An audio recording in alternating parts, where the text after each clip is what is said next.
So then, so then that the story is that John Tomba saw this man going around the Sakumamba lady, and he said, "Oh, that's very good. You're doing that, but it better would be if you would practice Dharma."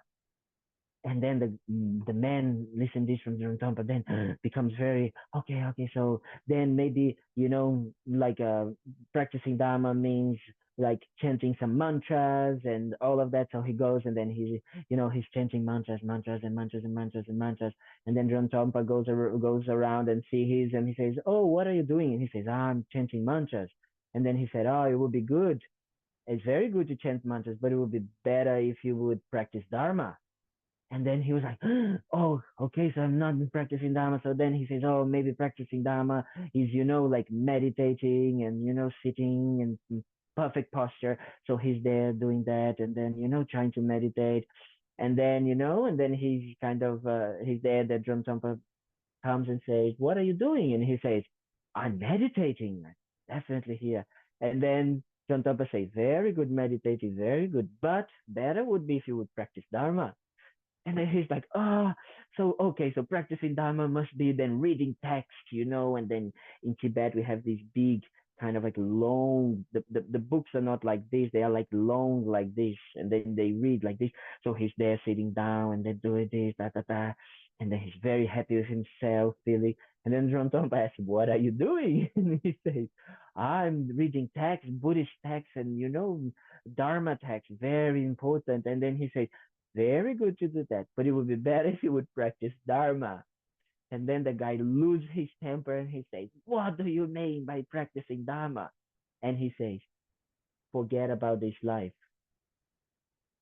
He says, "Completely let it go of this life." So then you can think what it was that Ramthampa was meaning to say. Was he saying to this guy, just say, "Oh, kill yourself"? No, not like that, right? But he was saying, let go of the attachment for all of these things that you're doing that are just for something, for you to receive something in this life. Something like the eight worldly dharmas, praise, good reputation, material things. So then that is very important as a motivation for us today, that we can be here, we can be doing whatever we're doing, but we still might not be able to practice Dharma. Okay? So that is a very special story. Lama Zopa Rinpoche used to tell this story many, many times, and I always like this story because, yes, it's not about being around Dharma and around Buddhism things and all of that that makes you Dharma practitioner. No, Dharma practitioner comes from here. It's our experience. So let's just take a moment to reflect on that and use that as a motivation, as an intention for our practice today, for whatever we're gonna do in the next, hour and a half. Everything that we're gonna listen to, everything that we're gonna share with,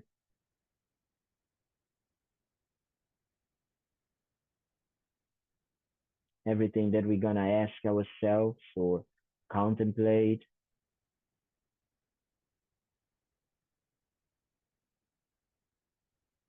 everything that we're gonna, meditate on.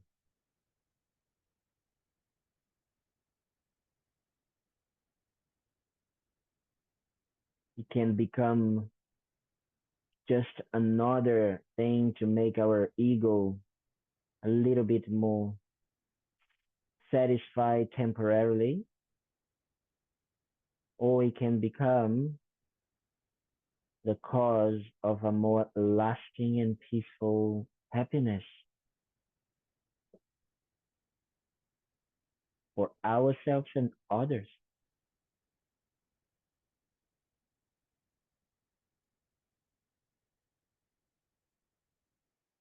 So we need to really generate a strong motivation for being here, for wanting to open our heart, to embrace ourselves entirely, so we can also embrace others entirely.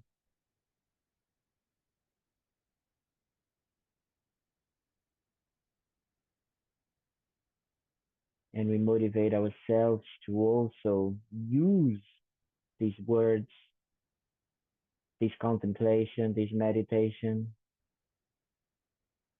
as a way to bring us closer to a less deluded, a less fantasized type of reality, a less fantasized life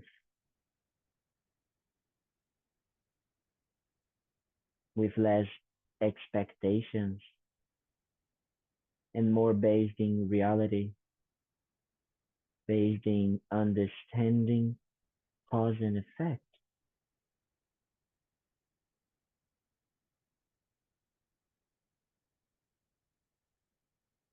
And by doing that, we are able to not only completely cessate, eliminate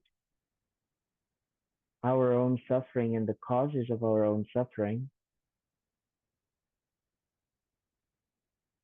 but we are able to completely, in an unlimited, unconditional way, generate a good heart towards others.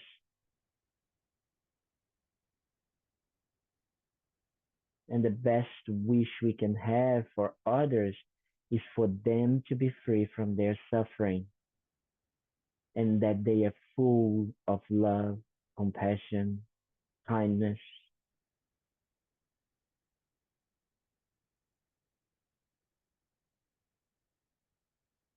So we motivate ourselves to use this time in order to generate this in our own minds so we can help others to do the same.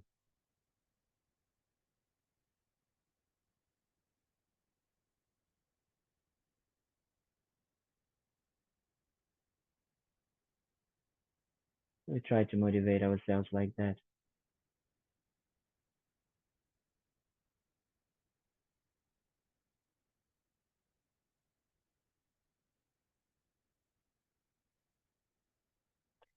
And to help us with that, we're going to do some prayers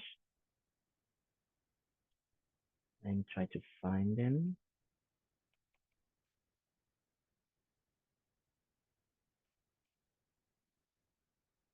We start with the four immeasurables, as we say.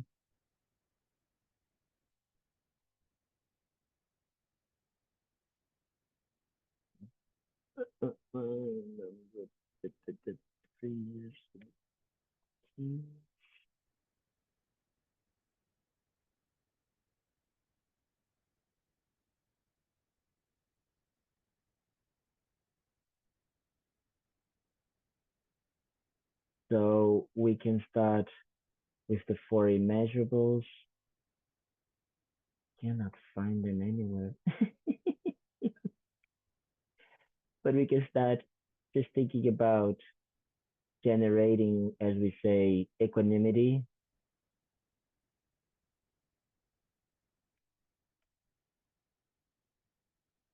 by wanting beings. Let me put it here.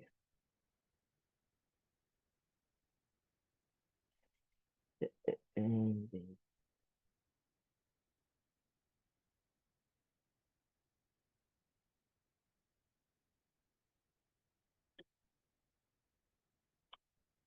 wait a moment. So sorry. Let me just try to find. Okay, we're just gonna do it. I'm gonna do by head, by my mind that I remember.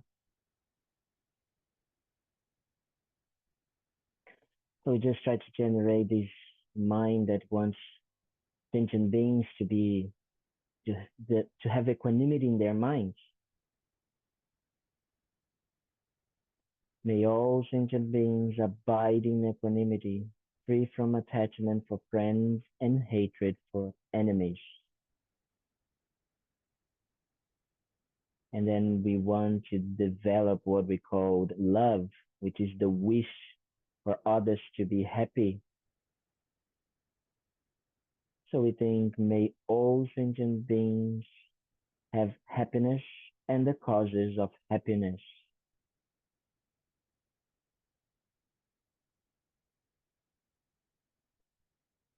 And we want to develop compassion, which is the wish for others to be free from suffering, from all sentient beings to be free from suffering.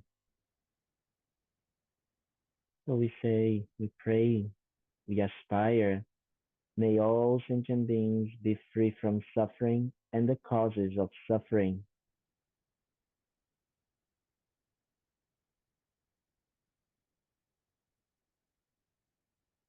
And then the joy of not having any type of bad rebirth. May all sentient beings have happiness that is free from suffering.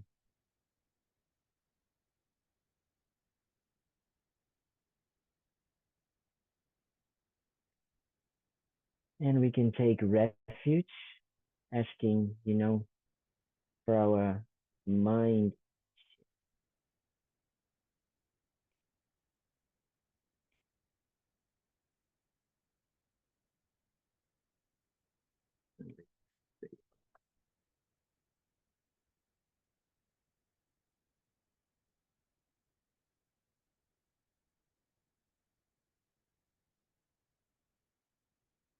Can you see here?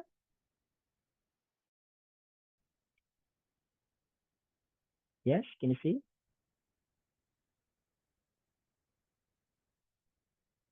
So we can try to generate the mind of bodhicitta, the wish to become a Buddha, so we can benefit transmigratory beings, so we can benefit others. As we have been saying, our motivation, the wish to really become free from suffering and full of our qualities, which is a Buddha, so we can help others. I take refuge until I'm enlightened in the Buddha, the Dharma, and the Supreme Assembly. By my merits of listening to the Dharma, may I become a Buddha to benefit transmigratory beings. I take refuge until I'm enlightened in the Buddha, the Dharma, and the Supreme Assembly. By my merits of listening to the Dharma, may I become a Buddha to benefit transmigratory beings. Sangye chodam soki chonam la janju bardo dani kyapsuchi dagi chunye ki pe sonam ki drola penche sangye druparshu.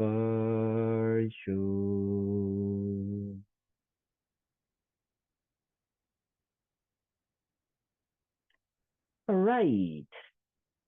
Sorry for the confusion with the prayers. So we have been talking about the eight worldly dharmas, the eight worldly concerns. And we have been thinking, especially talking about, the attachment to them. So just as a reminder, we said that the four, um, let's say, pairs are the attachment for having material possessions and the aversion of of lack of material possessions, or the aversion of losing them, the aversion of not having them, right? So that is one. Then the other type of attachment that we talk about was the attachment for pleasures, instant temporary pleasures.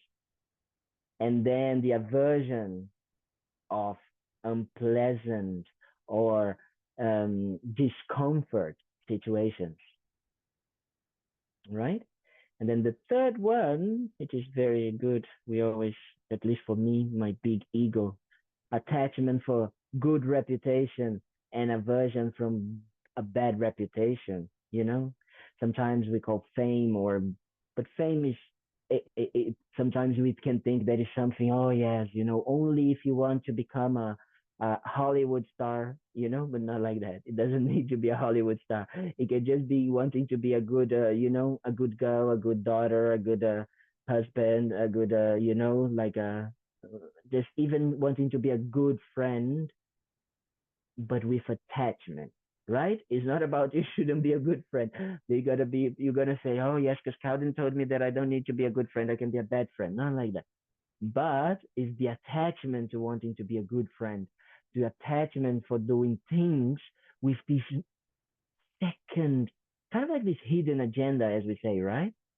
This hidden agenda of craving, of attachment, of something that it is for me, that is nothing to do with the other person. Because attachment, that is very important that we understand. Attachment can never, when attachment is there, attachment is a projection, as we have been saying, of our um, of of our mind, of course, but it's a projection of qualities into an object that it's either, yes, has those qualities, but we totally over exaggerate them, or we project certain qualities into an object that is not even there, those qualities. But we are kind of totally blind by our cravings, by thinking, and especially like wanting for a good reputation, wanting for pleasures, wanting for material comfort, wanting for praise, which is the fourth one, right? And avoiding criticism. So we are constantly looking for that.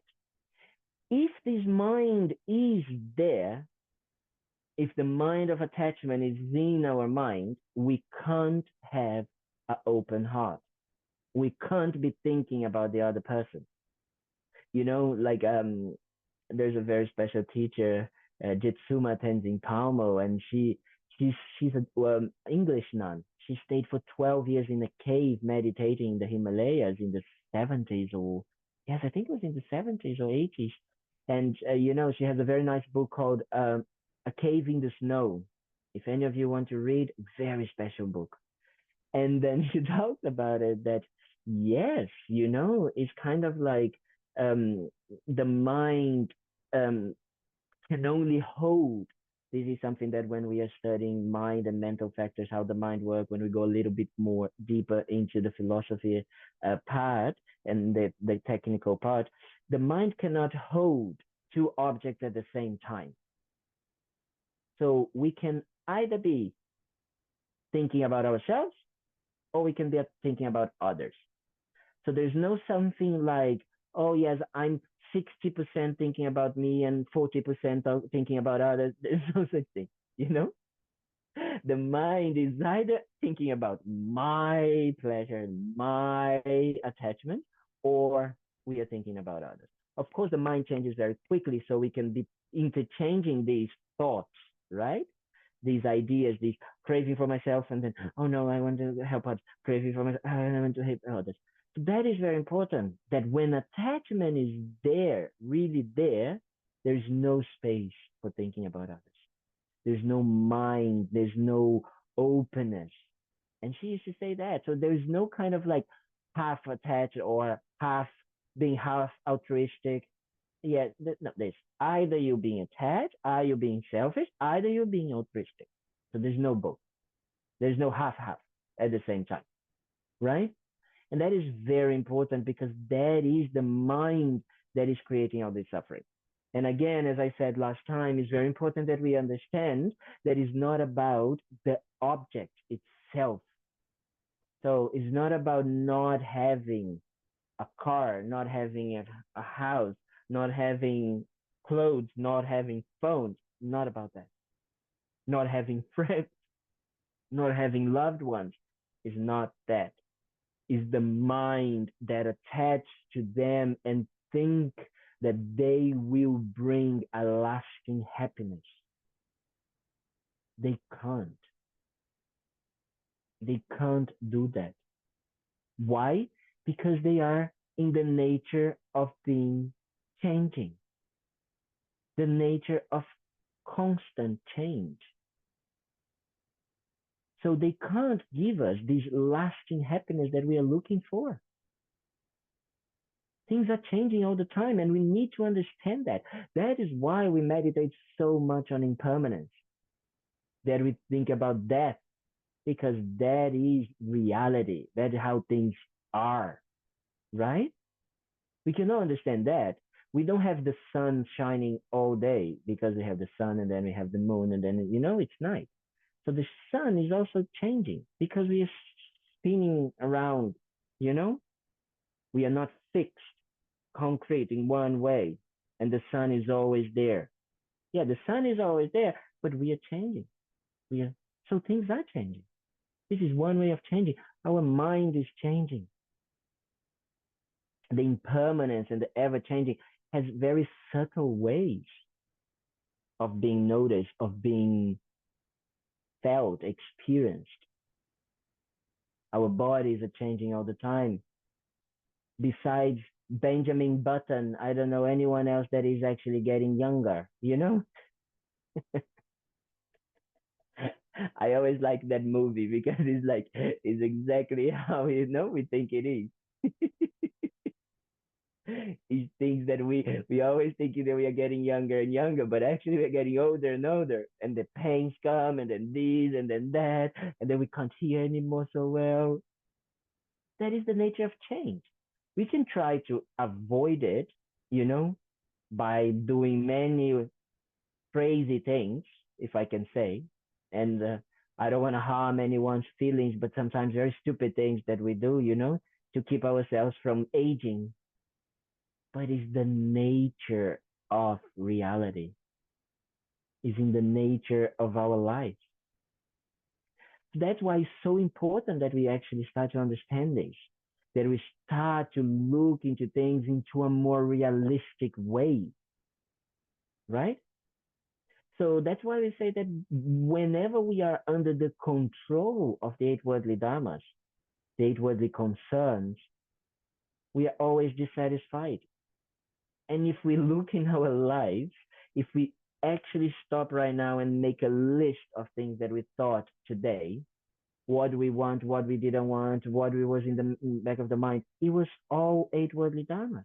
It was all for our comfort. It was all for our material gains. It was all for our praise or all of this. Most of it. Of course, we also have times in our lives that are not like this, but most of it was about that. Was about our reputation, was about, us feeling good about ourselves, and always about this life. Only about pleasing the senses and this body, right?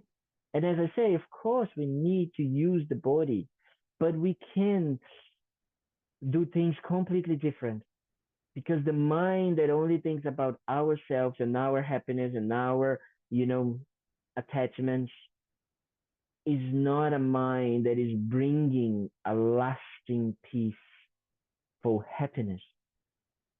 So then whatever we are doing in our day-to-day life, they start to become, instead of the causes of what we want, which is a lasting happiness, it becomes the causes of our suffering. Because the same time that we get what we want, whenever we get what we want, it doesn't last.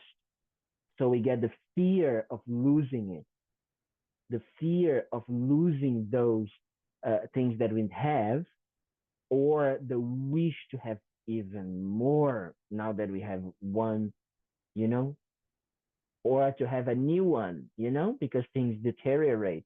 It's the best thing to see that with iPhones, we started with iPhone. I don't even know what is the number of the iPhone that we have now, but I think someone that is like 14 or 15, and it was just like that. So we had to buy 15 iPhones, different iPhones, otherwise we were not happy. And we keep like, no, but I need to have that. I need to have that. I need to have. Of course, technology changes, so we need to upload. But it's not about not just using it, using the technology as a tool, but it's believing that this will create happiness, right? So we need to understand that this is the source. That mind is the source of our problems, right? That is the source. That is the what kind of creates suffering in this present life. And if we are talking about on a Buddhist context, it will create suffering in future lives because we are habitualizing our mind, habitualizing ourselves on chasing these things, chasing the eight worldly concerns, the eight worldly dharmas again and again and again. So that is what we need to start checking, because it's not about we not taking care of ourselves and our bodies, but if we do things in this life with a self-cherishing thought, with the wish for this, what we call samsaric pleasures, or the comforts of this life, or to just achieve that pleasure, immediate, very temporary one, we are just creating, suffering for ourselves and others. So, Lama Zopa in the book, he says something that I find very, very touching, because he says, when we get sick, we, of course, we need to treat ourselves, we need to take medicine. But if we are just taking with the wish for the relief of our own discomfort, our own, sickness, nothing higher, nothing thinking about, oh, may I become healthy so I can help others. So even these, just taking a medicine to relieve our suffering, becomes a negative action, becomes an action that is based on self-cherishing. And then we will increase our self-cherishing again and again and again. And it's the same for anything else that we do. If we just eat with the wish to finish our hunger, when we are hungry, and we eat with a self-cherishing attitude, oh, may I finish myself, my hunger because I'm hungry. But if you don't think about the hunger of all sentient beings here, all the people, all the animals, that are hungry right now, and you can't, by eating your food, you can't really fulfill their hunger, but at least you can think about them, so you can develop the wish that in this life and in future lives you can help them. Or if you eat with the wish to have a healthy body so you can have a healthy mind and you can use to help others. Wow. So are we communicating here? Are we understanding that actually whatever we can do in our lives can become the practice of Dharma? It's just a perception and a change of mindset. Everything that we do. That is the beauty of Dharma. Dharma is not an outside thing. Dharma is not about changing our external world and our external wardrobe. It's not about that. Really practicing Dharma is changing our heart, opening it. So whatever we do, instead of becoming something about our own self selfish attitude, something that is just going to feed our attachment, instead of actually being able to help others, that is what Dharma, becomes. Dharma becomes something that is going to open our heart so we can actually help others. Everything that we do with our body, speech, and mind becomes about helping others. By understanding that we need a healthy body, that we need to eat well, that we need to sleep, that we need to work, that we need to have money, that we need to, pay for this and that we need that in order to practice Dharma, in order that we can help others. And not because I want to have that to please myself. That is very important. So important that we understand these concepts, because otherwise we are just a slave of this mindset. And it's very easy to see that because, when we have the object of our attachment, we have the fear of losing it. So we are never in peace.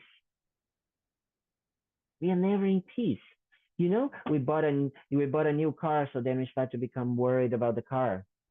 And we get a new house, or we get a new this, or we get a new that, or, or a new friend, or a new girlfriend, or a new partner,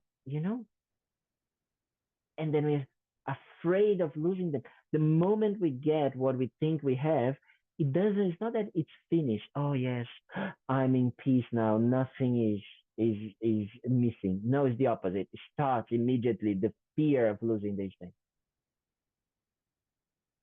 We start immediately to see, oh no, when I have something material thing, I have the fear of not receiving material things. If I have the pleasure, I have the fear of not having these pleasures anymore. Or if I have, like a good reputation, I have the fear of receiving a bad reputation. If I have a praise, I have the fear of receiving criticism.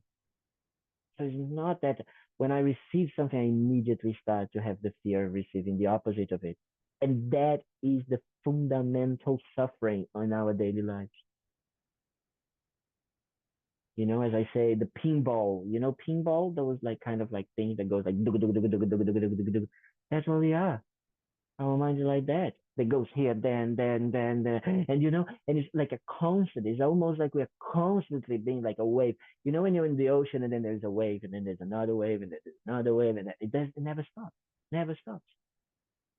Sometimes it does, but for a little while when we think that everything is okay, some kind of like days or some weeks or even some years in our life, we think that everything is perfect or everything is under control, and then another bigger wave comes and and bring us down.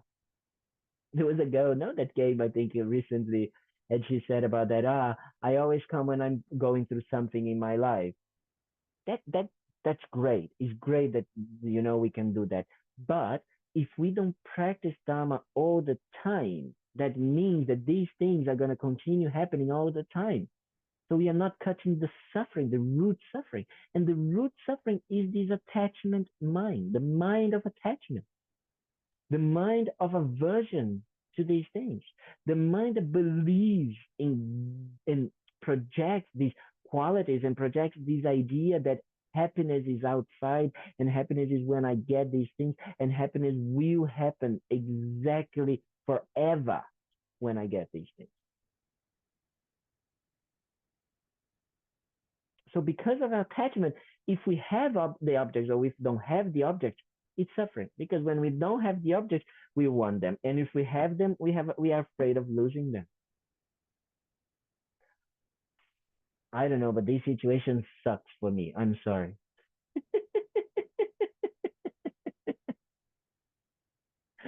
That's what we need to start developing. We need to start developing that idea that's like, I want to get rid of this. I want to get out of this circle. Right? That is what we want to start developing.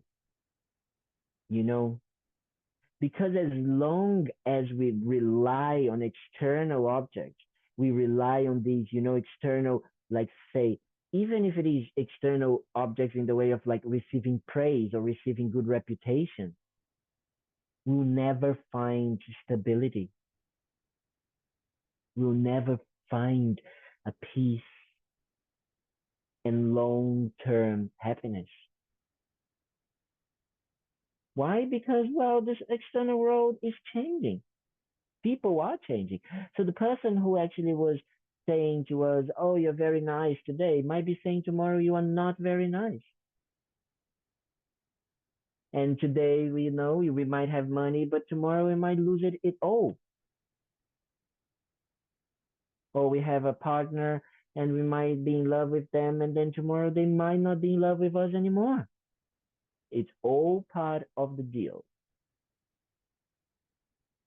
So we can accept how things are, and we can understand and leave from this acceptance, or we can continue dreaming, projecting, hallucinating, as Rinpoche says. Up to us. Up to us. The problem is that the moment that we start to understand a little bit better and we start to see when we are in a mind that understand how things are, then we can truly taste what it is to have a mind without attachment. We can start just like, having glimpses. And by doing this, we start to say, wow, this is amazing. This is absolutely amazing. Then we don't want anymore. Then these objects start to lose their I always forget. I always think of this grasping, but yeah, the grasping, the grip. That's the word I want to use. Start losing their control over us.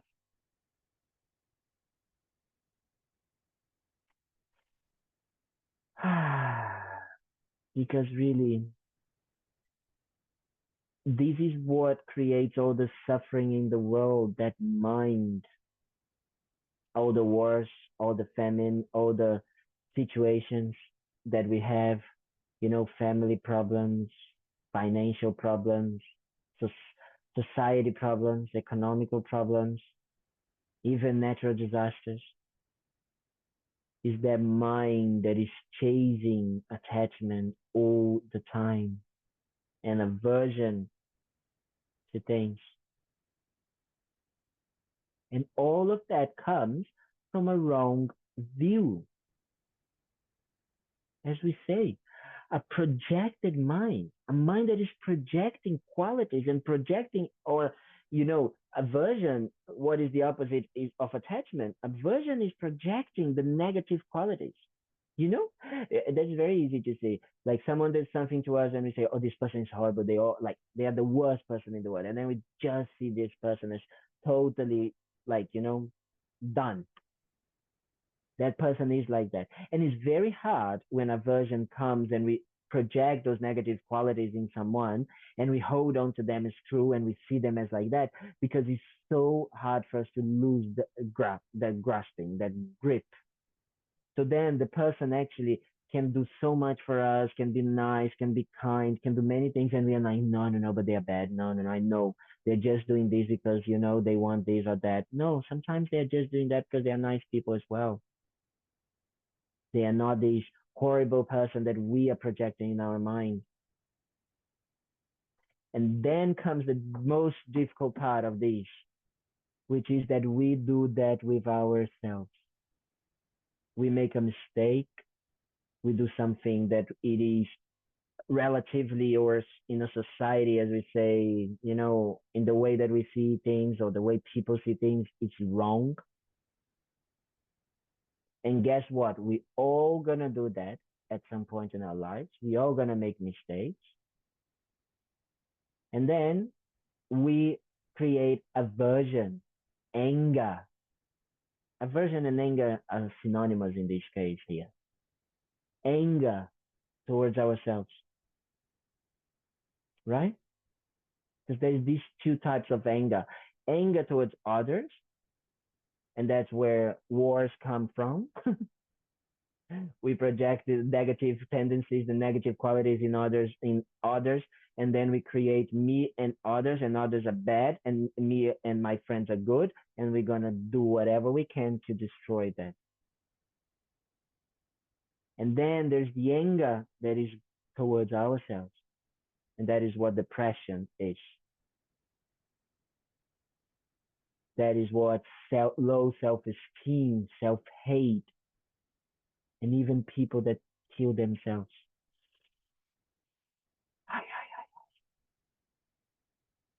Because of a wrong view, because of a view of over exaggerating negative qualities, because we made a mistake once or twice or 10 times. We put ourselves as bad. As we are bad all the time, bad. Everything is bad. Everything that we do is bad. You know what? Are we communicating? You know what I'm talking about? Have you had these days or these experiences that sometimes it's just like everything seems blue, and dark and down, and oh my God, I'm horrible, and do you understand that? Yeah, because that is so important that we understand, that we start to recognize these minds, and we start to understand that these mindsets are not real and not who we are. They are just like the clouds. And yes, we made mistakes, we made some stuff, but that's okay. Now that we are realizing that, then we can change. Wow, amazing. but we contaminate everything. We put everything in the same thing, you know?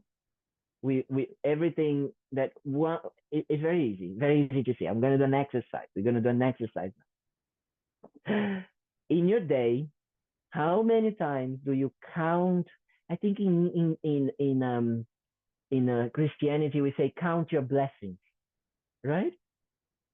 And counting blessings means how many times you say, "Oh yes, something good happens," and you kind of like in Buddhism we say rejoice. We be happy because something good happened. You know, if you actually look into your day to day, you were able to maybe wake up in a comfortable house. You had food, you had maybe a shower, you took your car, you went maybe to do this, to buy that, you went to work, you did this, you did that. How many amazing things. And then one bad negative thing happens. I don't know, whatever you choose, you pick today something negative that happened to you. You know, just think about something negative that happened. Maybe, I don't know, someone cut in front of you, or someone in the supermarket were rude, or, someone at work or something like that, or, you know, one thing. And I bet that you hold it to that and you actually remember more that than maybe all the other blessings. That's our tendency. We have a tendency to make things, more negative, you know? Then one thing becomes, and then we start to over exaggerate that and say, oh yeah, because in Florida it's too hot, and like then I don't like Florida, and this is the bad, and this is this, da da da da da, and then we start blah blah blah blah. Instead of doing the opposite and say, oh my God, today I did that and it was so good, and then I did that and then this, that, and wow, my life is so fortunate, so precious. What is the difference? Did something, could you have done something differently in your day? Maybe a little bit. But the most important thing that you could have been doing differently is your perception. It's your mind, it's the way you perceive the experience that is happening. That you have control. That you can change. That you can discern what is good or bad. Then you can discern how to use the mind. Yeah? Makes sense? That is very important. So that is why we need to understand that these ups and downs, these conditionings of changing, it is a perception of our mind, you know, these ups and downs.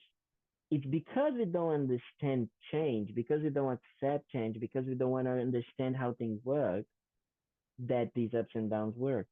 Because we follow the mind of attachment, because we follow the mind of aversion. So that is very important.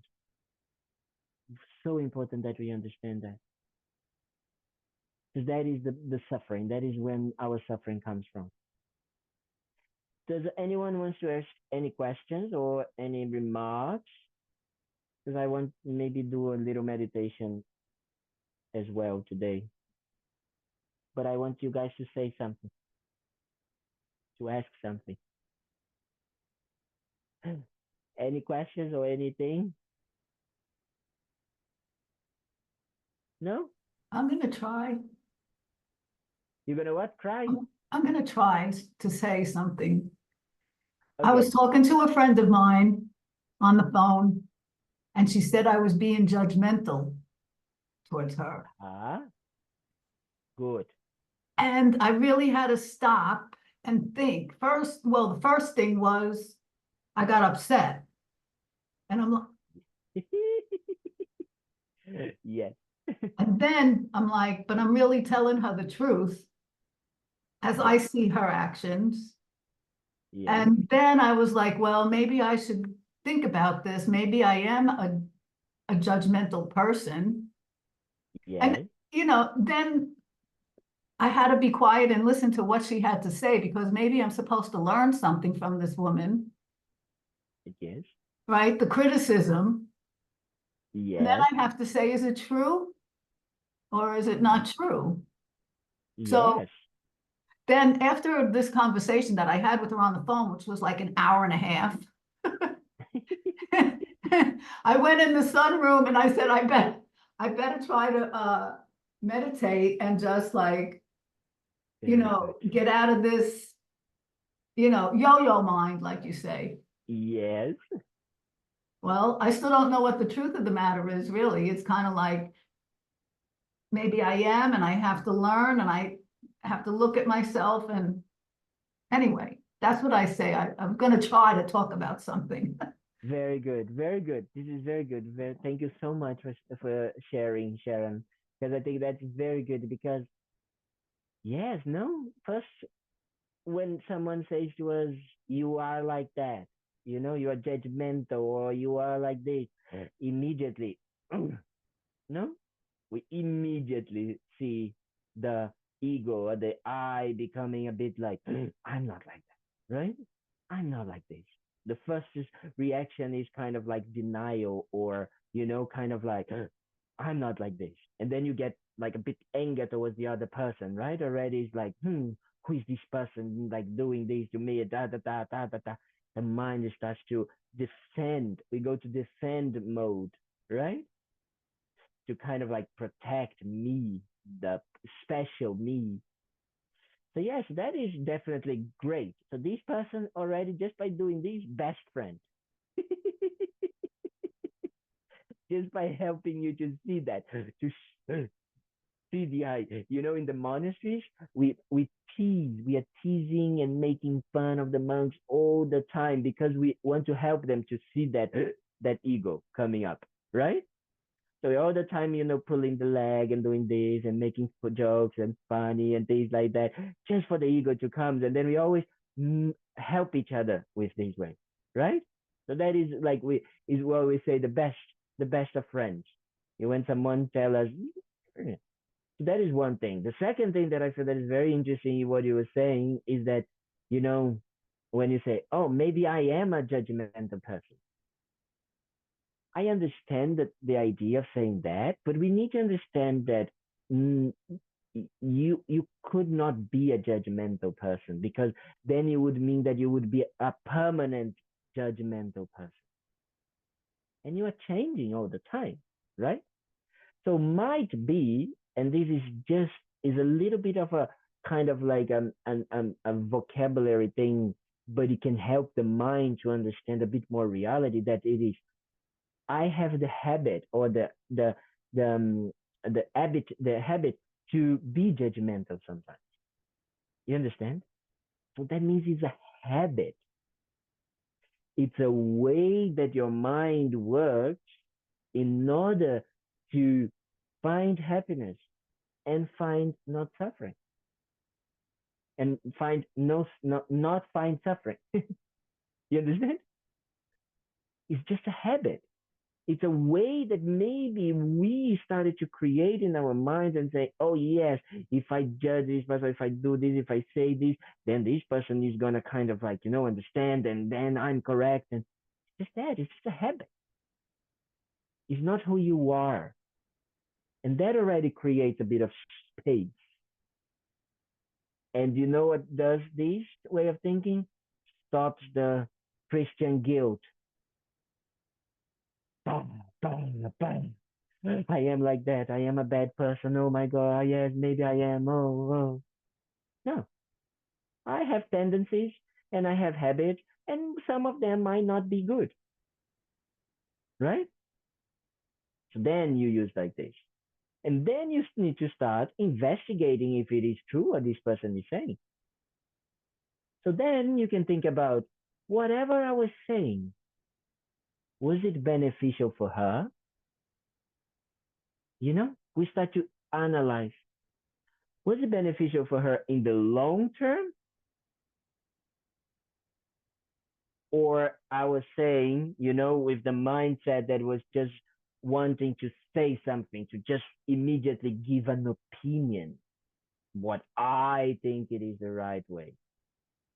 You understand? Was I was really listening to them? Because then we need to also check if the motivation behind whatever we were saying, it was not the eight worldly dharmas. right? If not the eight worldly concerns, that you are not wanting to just receive, oh yes, Sharon, you are amazing, thank you so much, because that's sometimes what we do. But then, yes, sometimes we're gonna say things and we're gonna say things to people. If we are really clear from our eight worldly concerns, we know that that might even hurt, or this might even not be what the person wants to hear, but we say it anyway because we understand our motivation. We are true and we are aware of our motivation, that it is to help those people. And then we need to let it go of being the nice person and the nice, kind of like a pleaser, people pleaser. The people pleasing syndrome. So yeah, I'm sometimes I'm considered a troublemaker because I am like that. I say things and people don't like to hear, but I say it anyway because I don't care if they're gonna hate me because of that, because I know that sometimes it's tough, you know. But then we need to learn one thing, what we call skillful means,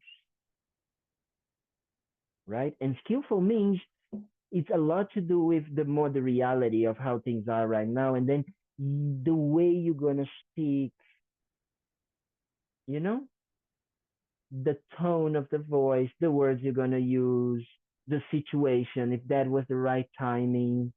You need to analyze that as well. It's not about being deadly blunt and deadly like honest, because I need to say this is boom, then sometimes not the best, not the best approach. We need to use our minds to check the approach.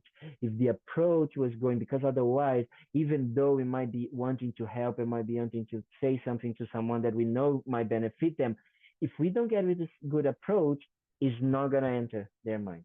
It's going to become a hindrance. So we need to check all of these factors. We check the motivation, we check the delivery, the approach, we check that how we are seeing ourselves whenever we got the mind of criticism come. So this is very good. Perfect example of how to practice Dharma right now. This example. And we can do that in every situation we have in our lives, especially in these uncomfortable situations, right? As you described. Because it is an uncomfortable situation. And then we can see, I don't know, when did you have this talk with her, but maybe many hours ago, and this is just in your mind. Right? And sometimes these things stay in our minds for days, weeks, months, years, because we don't know how to deal with them. We don't know internally and externally. That is very important. Very, very important that we start to, because then when things like this, and I'm so glad, that's why I said I'm so happy and really honored that you shared, Sharon, because sometimes we don't share these things and we don't know what to do, and then we suppress it. And that's what most of us, and here I need to talk with Alex and with Lucas, that especially men have a tendency to repressing, you know, to closing and not wanting to talk about their difficulties, that those things that are popping up. And then we don't deal with these things, and this becomes a habit, as I was saying, you know then we become a habit of suppressing, a habit of then, no, no, no, this person is the bad person, no, and no, and then we, see that person completely give aversion to that person, put them in a box of being bad and not my friend anymore, and then we stop because we are extremists. That's what we are. So that is very good, Sharon. Very good. I'm very happy for you that this friend had this situation for you. So that is okay. So we're gonna do a little meditation, that because the book has many nice meditations, and we're gonna do one meditation today. That is a meditation. Um, on praise. On meditation and praise. So, but it's gonna be a short meditation. But I think that one of the most important things, especially of what we were talking now, Sharon, is really to check our motivation. You know, we really need to check our motivation when we are talking things, because otherwise, yeah, and check our motivation in relation to the eight worldly concerns. So if you always have that in the back of your mind, you know, oh, the eight worldly concerns are gonna have is there or not, and then you can check before you say something, before you do this, before you do that. They can do that. That is nice. That I think is a good idea. So let me try to find here the meditation. Yes, meditation on the sound of praise and criticism. Okay, so we could just take a moment if we want to sit on a comfortable posture, or if we just want to, you know, just relax the body and the mind,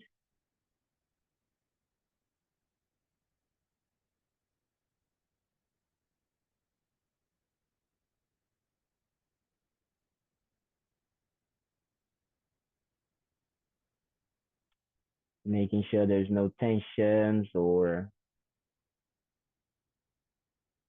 that our bodies feel open, you know.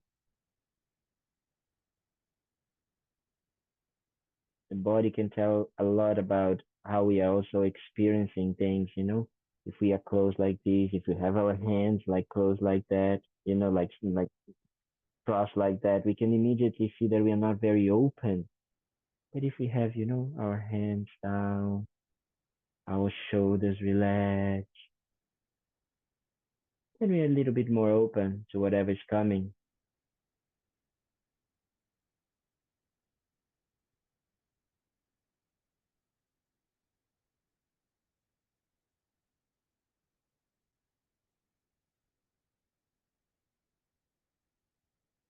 And as we done our motivation for this session, we just reinforce it as a motivation to do this short meditation as a way to help ourselves recognize these minds of the eight worldly concerns, especially the mind of praise and criticism,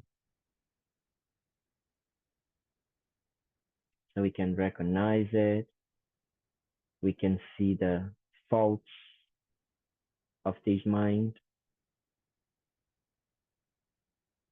and that we can transform them, that we can unwire our negative habits and create positive ones that will not only help ourselves to feel better, but help others in a more long term, lasting, and peaceful way.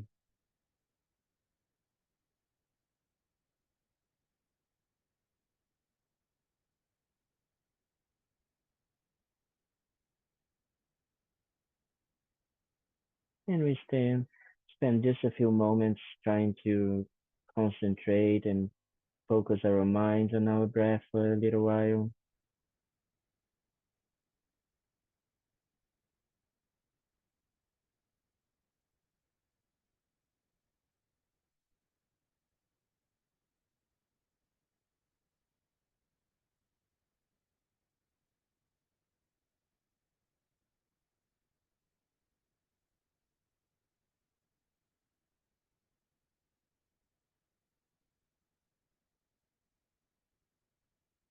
Using the subtle sensations of the breath on our nostrils as a way to concentrate, to focus our mind.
And we can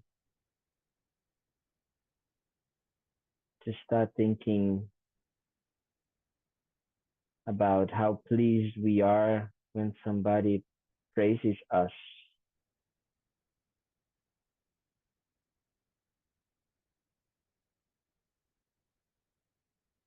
How does it feel?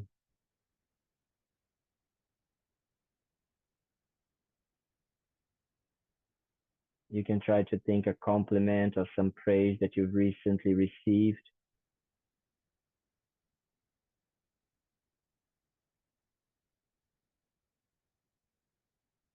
Don't worry whether you feel you deserved it or not. Just try to concentrate on the way your mind reacted to it.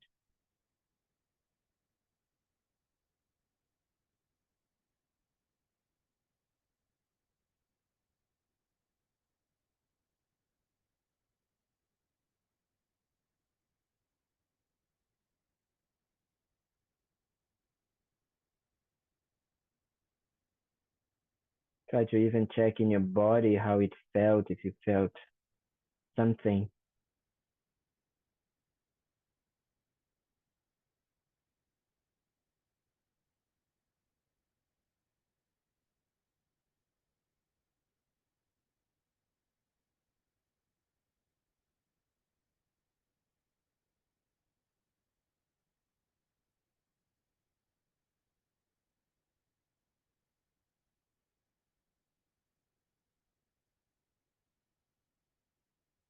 Try to check if you were really pleased to receive that praise without any exaggerations of your mind.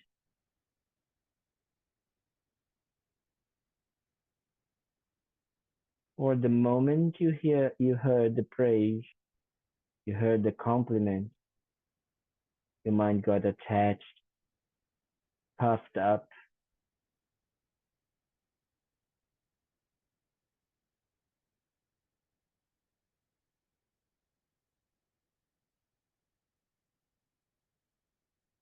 Try to be honest and sincere.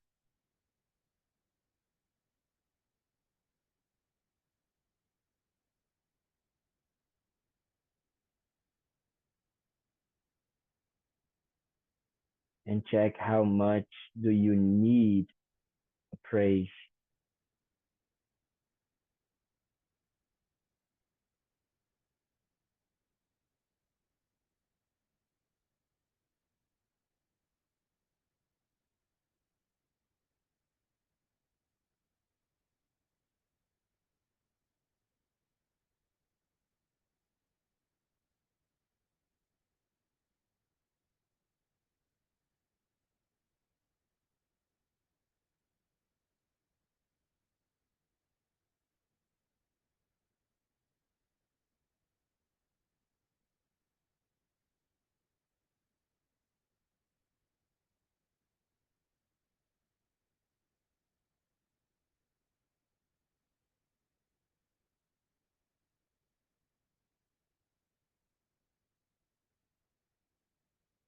Whatever the compliment or the praise was,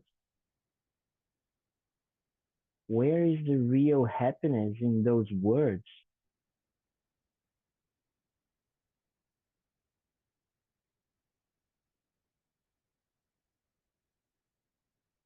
You heard those words before in many ways.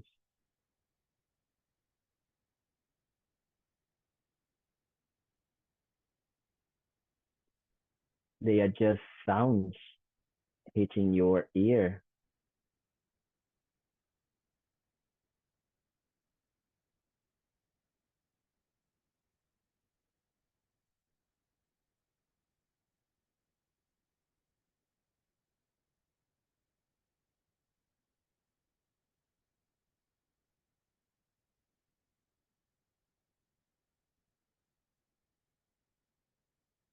If they were a true source of happiness, then every time you heard them, you would be happy. If there was some absolute existence in those words, then just saying that praise to yourself, you saying this to you, should have the exactly same effect. But does it?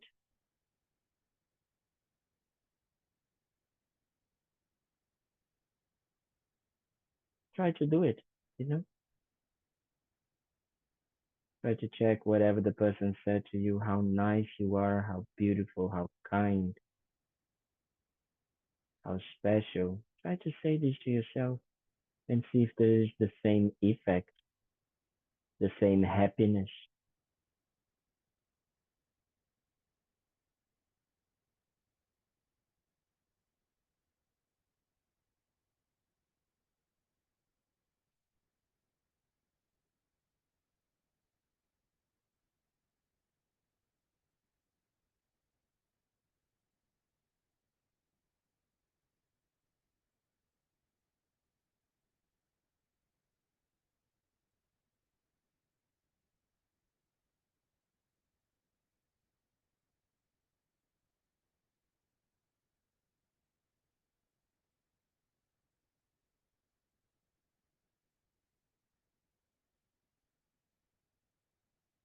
If you would be like this, then you could use it as a mantra and repeat to yourself again and again and again and again and again.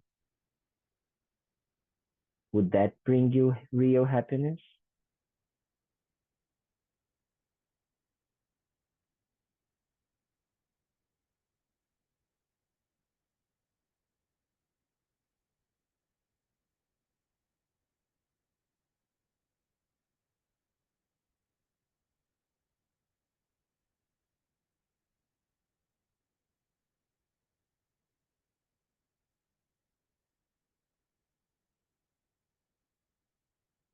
The individual words of the phrase of, you are nice, you are this, you are nice, for example.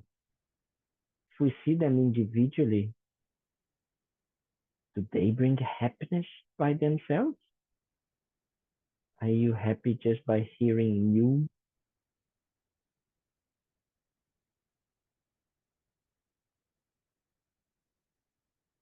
Not really, because the meaning comes from your own mind.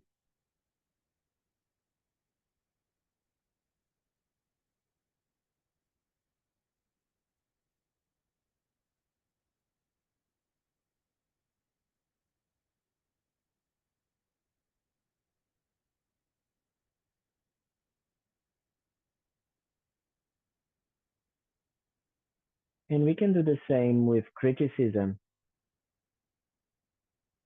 taking advantage of what Sharon just, you know, shared with us. You are judgmental. Does it really exist in the words in itself?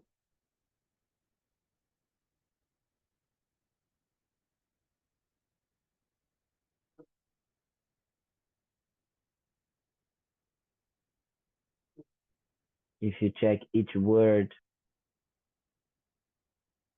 do they create this suffering? Do they make you angry?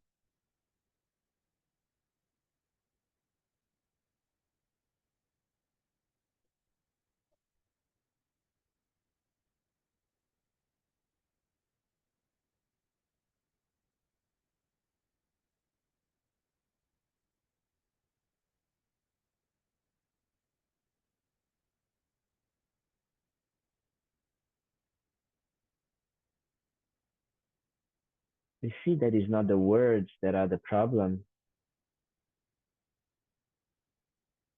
but it's our grasping to a perfect way that we should be, and those words are conflicting with that notion of who we should be. I am not judgmental. I shouldn't be like this.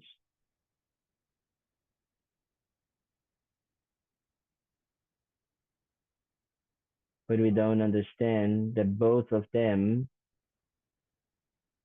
are projections of our own mind. wrong, mistaken projections, thinking that they exist from their own side.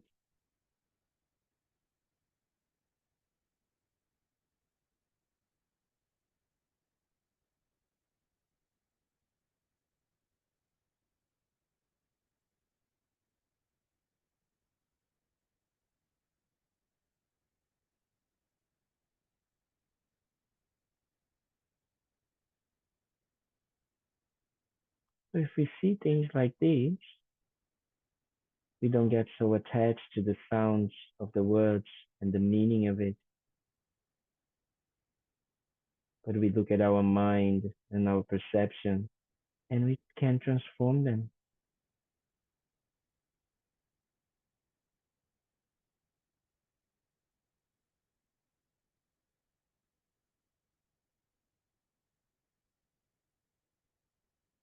The more we understand reality,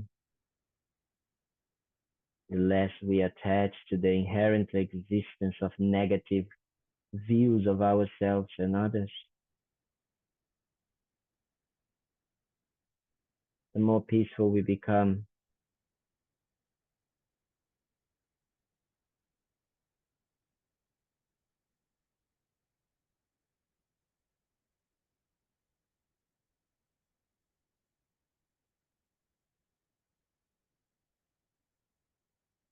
So we can conclude this meditation by using this in our daily lives to check our attachment to praise and our aversion to criticism, and check our mind whenever that happens,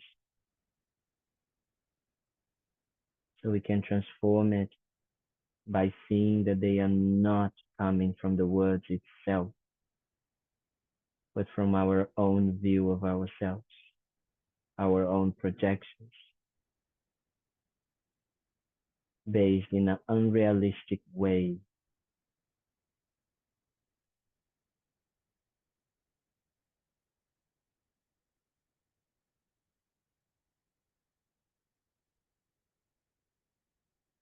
So we can try to use that in our daily lives.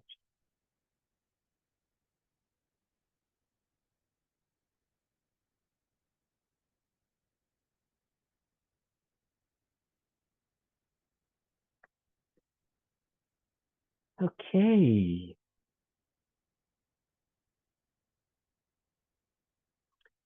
So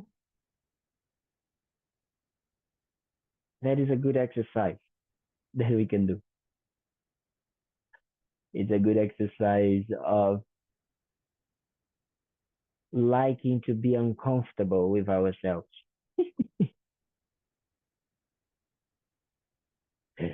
That's what we need to start doing. Being, let's say,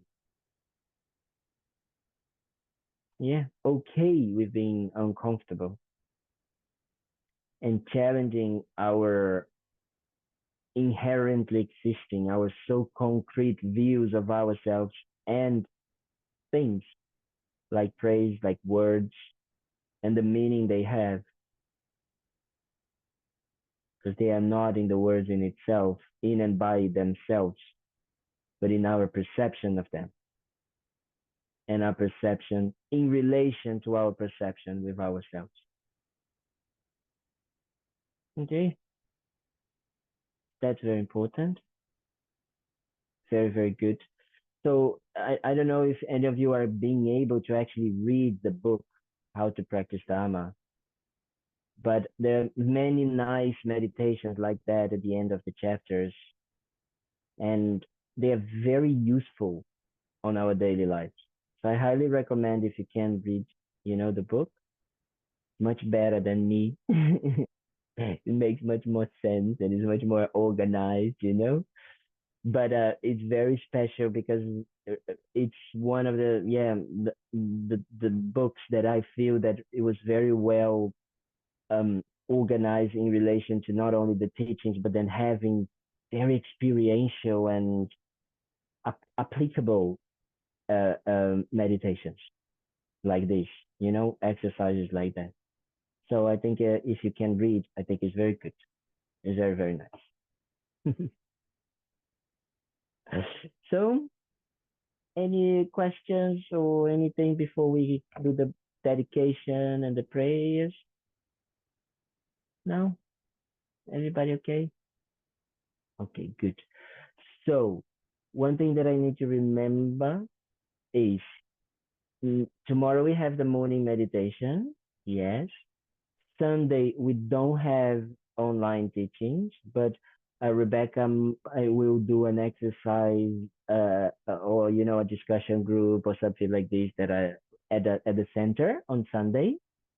So on Sunday after the morning meditation, but I won't be able to do online because it's still the wedding thing and blah blah blah. So these, as you can see, these things take a lot of uh, precious time as well. So then and then next Thursday we won't have this class because it's 4th of July, and it would be very complicated for us to go to the center because the center is very close to the beach, and then there's fireworks and stuff like that, and then people are maybe with family or someone told me actually they are maybe too drunk to come and join the class, and then so I never experienced a 4th of July, so I have no idea how it is. But someone told me that people drink and party and do many things, so it's better to cancel the class next Thursday. So we don't have next Thursday class, but the following Thursday we have class and we continue in presence and online. Okay, in person and online. So we can do that. So let me try to find here the prayers so we can do some prayers at the end. Da, da, da. I think there is here the Shantideva one. Ay, ay, ay, ay, ay.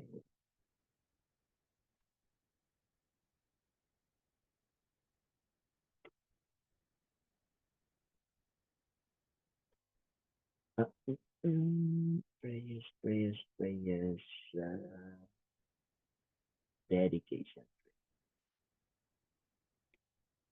Thank you.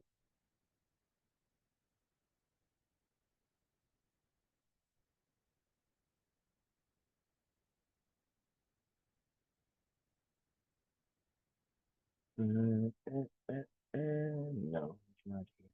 But I found somewhere, I think it's 38, the one from Shantideva. At least we can do. Yes. Okay. This one we can do.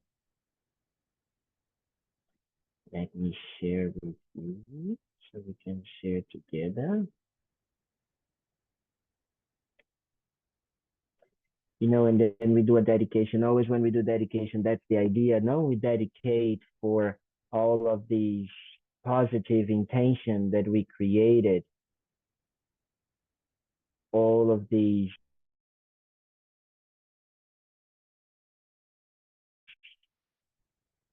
energy that we put in being here, in thinking, in contemplating, in meditating, in listening, in everything. We dedicate that all these efforts might really help us to put into practice these teachings in our daily life, but not only in our daily life, but that we can continue helping ourselves to find a more peace and happy, long lasting happiness so we can help others to do the same.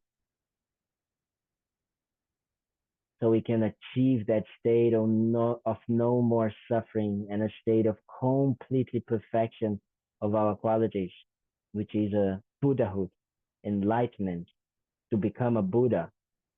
All that's what we want. That's what we want to help others to achieve as well. So we do these prayers in order to dedicate for them these actions so we can actually accomplish this. We can truly accomplish. Okay? So I don't know if you can see, but may all beings everywhere, plagued by sufferings of body and mind, obtain a notion of happiness and joy by virtue of our merits. May no living creature suffer, commit evil, or ever fall ill. May no one be afraid or belittled with a mind weighed down by depression. May the blind see forms and the deaf hear sounds. May those whose bodies are worn with toil be restored on finding repose.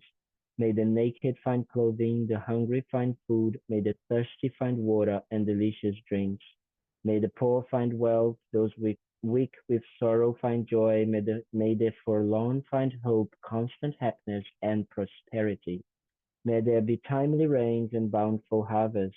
May all medicines be effective and wholesome prayers bear fruit.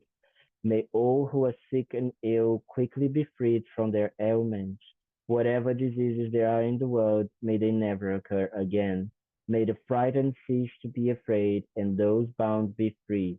May the powerless find power and may people think of benefiting each other. As long as space remains, as long as transmigratory beings remain, then until then may I too remain to dispel the sufferings of transmigratory beings. Now let me just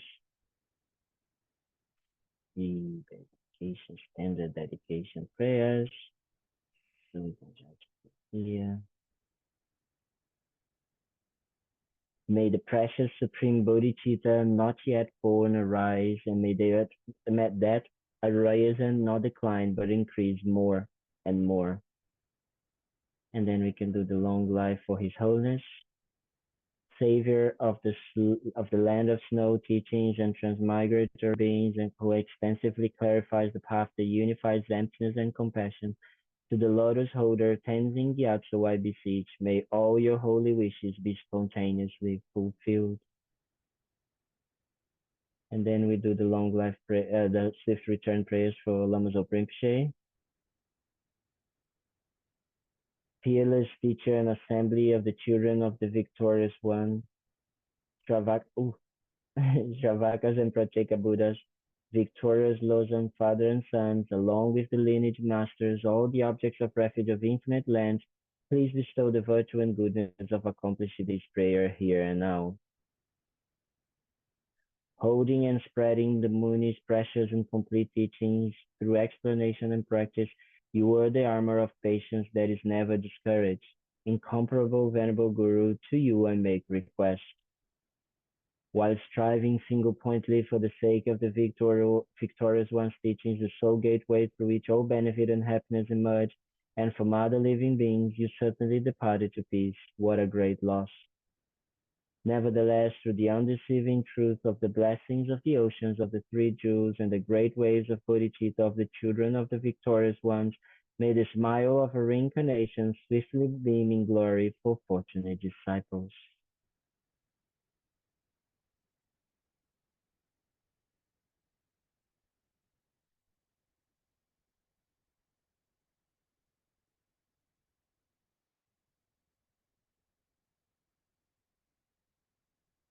Okay, so thank you very, very, very much. I hope you have a good evening. I see you tomorrow morning for those that come tomorrow morning. Have a wonderful weekend, and I see you next week in person. Thank you, Venerable. Thank you very much. Thank you, Calvin. Thank you. Thank you. Thank you, Margaret, Alex, Sarah, Master, Jipa. Thank you so much. Bye-bye. Bye.